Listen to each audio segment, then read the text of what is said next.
नरेंद्र पटेल कांग्रेस से फिलहाल कुछ हजार वोटों से 6000 के आसपास वोट है जिनसे वो फिलहाल पीछे चल रहे हैं। तो क्या माना जाए, ज्ञानेश्वर पाटिल भगवान का आशीर्वाद मिल रहा है उन्हें या फिर जनता का आशीर्वाद है? मुद्दे जिस तरीके से उठाए गए उनका असर है। देखिए मैडम, कांग्रेस जैसा मैंने आपको कहा सदैव विकास आधारित राजनीति करती है। और कांग्रेस पार्टी आप देखें देश को किस तरीके से विश्व में सिरमौर बनाया जाए, इस ओर कांग्रेस की सदैव पॉलिसीज रहती हैं। और मैं आपको बताना चाहूंगी, अगर आप देखें जो सबसे बड़े मुद्दे क्या हैं आज देश में, जो मैं अभी आपसे कह भी रही हूँ कि देखिए अगर आप बात करते हैं महंगाई की, दूसरी है सबसे बड़ी, आज युवा हताश है, बेरोजगार है। इन 10 सालों सीएमआई के जो आप डेटा देखें उसके अकॉर्डिंग भी देखिए कि ग्रेजुएट्स में इतनी हताशा है कि उन्होंने नौकरियां जो तलाशते हैं वो छोड़ दिया है। क्या बताता है? ये बहुत भयावह स्थिति है, बहुत चिंतनीय स्थिति है। देखिए युवा जो होता है देश को आगे ले जाते हैं, देश के आधार स्तंभ होते हैं। जब इतनी व्यापक बेरोजगारी है उसका समाज में क्या इम्पैक्ट पड़ता है, ये किसकी जवाबदारी है? तो भारतीय जनता पार्टी ने जो कहा था कि 2 करोड़ नौकरियां उपलब्ध कराई जाएंगी, उसमें क्या हुआ? जो उन्होंने जनता के समक्ष वादे किए थे उनका कितना क्रियान्वयन हुआ?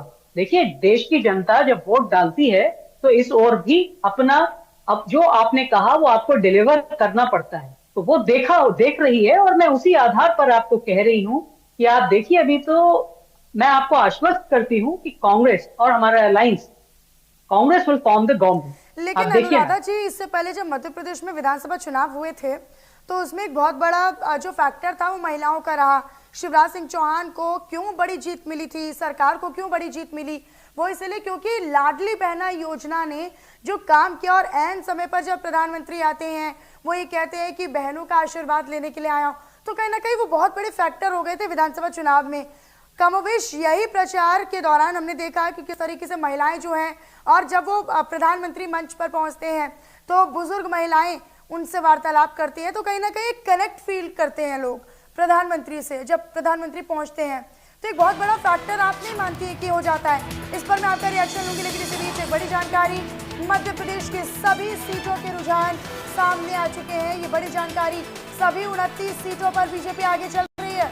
इस वक्त की बड़ी जानकारी हम अपने दर्शकों तक साझा कर रहे हैं। शुरुआती रुझान फिलहाल एमपी की सभी सीटों पर सामने आ चुके हैं। सभी 29 सीटों पर बीजेपी आगे चल रही है।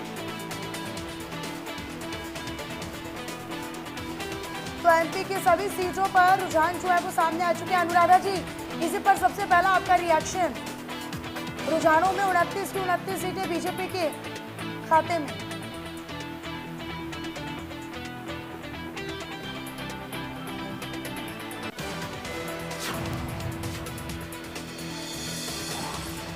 तो मध्य प्रदेश की सभी सीटों के रुझान जो है वो सामने आ चुके हैं।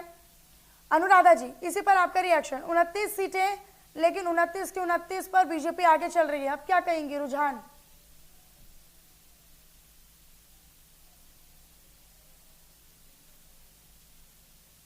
आप देखिए कांग्रेस का परफॉर्मेंस बहुत बेहतरीन परफॉर्मेंस होगा, कांग्रेस बहुत अच्छा परफॉर्म करेगी। लेकिन वो आप देखते परफॉर्मेंस सभी जाइए रुझानों में दिख क्यों नहीं रहा मैम? मैम, अभी जस्ट इज स्टार्टिंग फेज। आप भी जानती हैं, you are a very senior journalist, this is just a very initial starting phase. और चूंकि जब हमारा वोट हुआ था तो आपने देखा कि जब वोट कास्ट हुए थे तो प्रचंड गर्मी थी। तो देखिए कई चीजें होती हैं। अभी आप देखिए, अभी आप खुलने दीजिए। आई एम श्योर मैम, अभी आप स्टार्टिंग है, अभी तो is just a very initial stage. ठीक है। अजय धावली जी, उन्हें अभी भी पूरा नो डाउट विश्वास है। कांग्रेस का परफॉर्मेंस बहुत अच्छा होगा। हाँ, अनुराधा जी अभी भी पूरे आश्वस्त है कि स्थिति जो है वो बदलेगी और बड़े मैंडेट के साथ कांग्रेस मध्य प्रदेश में और छत्तीसगढ़ में जीतेगी। वो ये कह रही है कि अभी तो शुरुआती रुझान है, अभी बढ़ने दीजिए आगे तो स्थिति उलट हो सकती है। अजय धावली जी,